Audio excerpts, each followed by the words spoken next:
So when I was thinking about what book to choose, I actually kind of surprised myself a little bit with the selection, and what I ended up choosing this year was The Sick Bag Song by Nick Cave. I had read this toward the beginning of the year, maybe in the first half of the year. So odd because I don't even know what you could really categorize it as. You know, it could be nonfiction, it could be autobiography, it could be memoir, it could be poetry, it could be essays, it could, there's a lot contained in something that's just so small. But what I think I really loved so much about it was the honesty. Again, I think this is Nick Cave has become one of those writers for me that just transcends genre, and one of those authors I think where he's so good at kind of digging his hooks into you, and he will spin your guts into gold and then slowly spool it out of your body until nothing's left. He's that kind of writer to me. And I'd been familiar with his music, but I think after this, there was really, it ignited something in me that wanted to know so much more about his music. And but that's a whole nother adventure story that can be told. In 2014, he did a 22-city tour through North America, and he wrote things on the airplane sick bags, just thoughts and musings, things that inspired him. A lot of him missing his wife, missing his children. He's so good at human observation. I think like other songwriters in his class, the Tom Waitses and the Leonard Cohens and the Richard Thompsons and the Townes Van Zants, and these people who really have this extraordinary dedication to the craft of articulating human experience.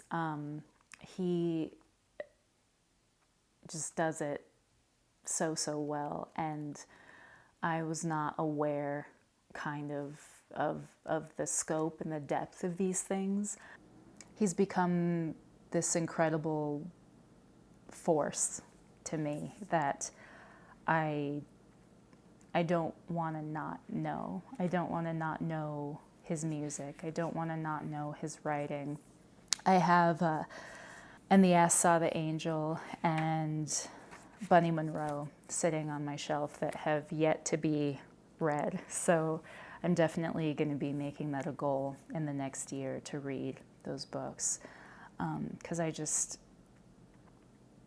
he just has a way about him. He has a way with words and to understand it. You have to have your heart broken a few dozen times, I think.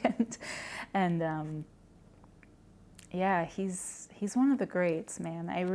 It's gonna be a huge loss when Nick Cave goes away from this world. But I think he's one of those folks like Bowie that you're happy to have existed in the same time he did.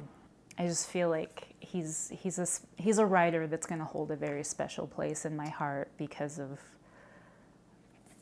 this, because of what he's done here. He's so good at just kind of reaching down and grasping at those things in you that you would rather not acknowledge, that you would rather not have made public, that you would rather not confront. And he shakes it out.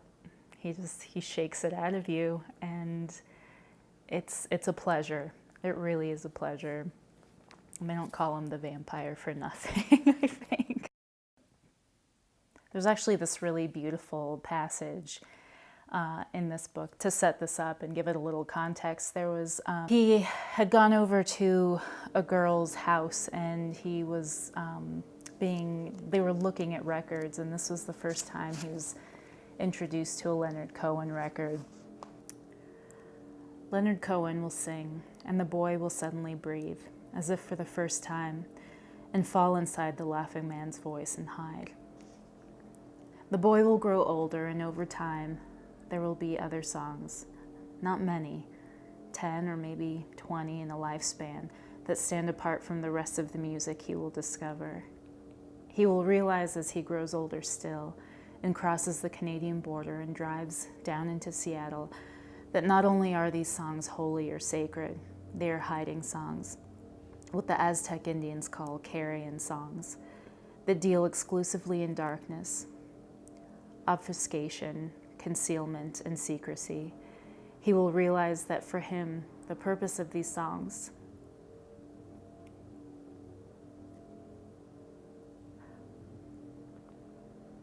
has been to shut off the sun, to draw a long shadow down and protect him from the corrosive glare of the world.